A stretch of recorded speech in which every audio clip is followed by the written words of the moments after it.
Hey Cinephiles, Deadmedia here, and welcome back to Saving Popcorn. Sorry, it's been a while since I've done one of these. How long has it been? 15 years? I built a new form for taking notes for reviews, though, so I can do new movies easier now. This show might get a bit of a revival yet. If only I could figure out how I want to run Unpopped. Regardless, I was thinking we could talk a little bit about character history for today's movie before we get too into it. Might mostly be first issues, though. Today's movie is The Batman. Now, the Batman character first appeared in Detective Comics number 27, released in May of 1939, and had quite a few differences from the Batman we know today, including being a lot more coy about the relationship between Bruce Wayne and Batman. Also, Batman had no qualms about using guns. Catwoman first appeared in Batman number 1, released in March of 1940. Penguin first appeared in Detective Comics number 58, released in December of 1941. And Riddler first appeared in Detective Comics number 140, released in 1948. So these characters have all been intertwined for a very long time, and yet for two of them, this is only like their third live-action portrayal. I feel like I should mention here, by the way, that I don't intend to compare portrayals of characters in this video, as many of the portrayals out there come from different eras of characters who have evolved quite a bit, but then again, they're bound to over the course of anywhere between 74 and 83 years. Now, let's talk about our criteria for today's video. Today we're talking about plot and writing, acting, visuals, Easter eggs, and soundtrack. A serial killer is loose in Gotham during the mayoral race. He announces himself with the death of the incumbent and is publicly visible quite a bit, though keeping his face obscured. This killer isn't done there, though, taking aim at several high-profile targets in Gotham.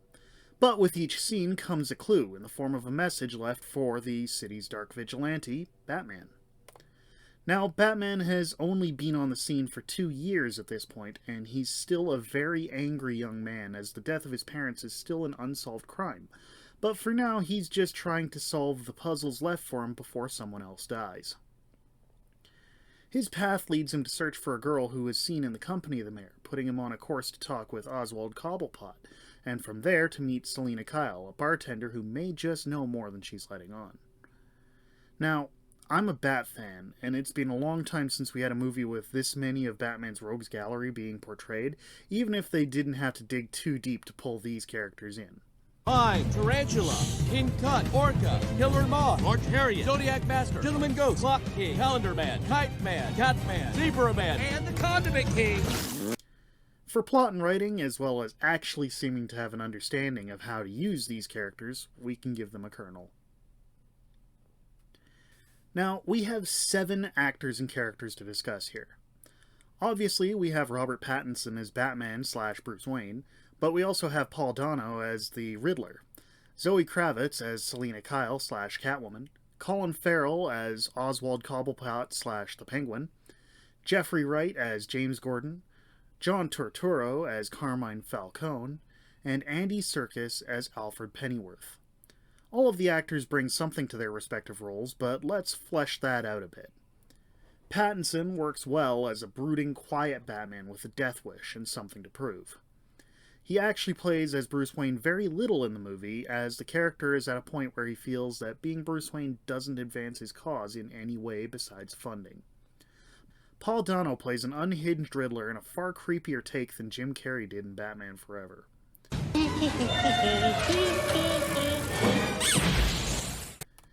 Dano's Riddler is probably on the autism spectrum, plans meticulously, and seems to take a few notes from the Zodiac Killer. Zoe Kravitz plays a Selina Kyle who's angry at Gotham and tired of the downtrodden being ignored. She's also very willing to deal out the justice that she feels a corrupt system will continually fail to provide. Colin Farrell disappears into the role of Oswald Cobblepot, not letting the voice slip to his normal, or betraying any kind of facial expression we regularly see from him. If you didn't know it was him, you'd likely never guess. Jeffrey Wright has been good in everything I've seen him in, but even though his James Gordon is less noticeable this time than previous times, that's simply because there are so many strong performances it just meshes in quite seamlessly. John Turturro does something here I can't say he's ever really done as far as I've previously seen. He plays a bad guy. He's played criminals before, but they were generally good people in bad situations. And here, he plays a mob boss. Finally, Andy Serkis provides a somewhat new spin on Alfred, with him not just having taught Bruce some of his fighting skills, but also some code cracking. He's somewhat reminiscent of Kane's and Pertwee's Alfreds, but puts enough of his own spin as to be different. We can definitely give a Colonel for the acting here. Now, I don't have a ton to say about the visuals here, but I still feel like they're worth talking about. The city looks bleak. It's industrial, it's wet, it's dark. It's the worst aspects of New York, Chicago, and Detroit. You can see buildings that were started but never completed. It's Gotham. The only thing missing between this version and some of the other popular versions is rigid airships. Everybody needs to get a blip, cause blips are pretty flip. The movie has also got some shots that you can see now will be instantly iconic. Things like the Batmobile starting up for the first time, the Batmobile flying through a wall of flames, and an inverted shot of Batman walking away from the Batmobile, backlit by flames. Also, even though it's a dark movie, you can still see all the action on screen, so that's better than many movies that do dark scenes. Visually, it deserves a Colonel. So this one, being a comic book movie given reverence, features several Easter eggs and references.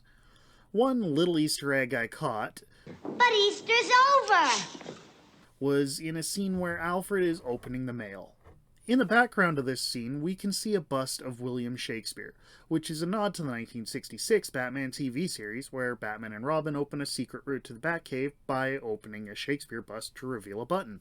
Bruce and Dick, with characteristic speed and resolve.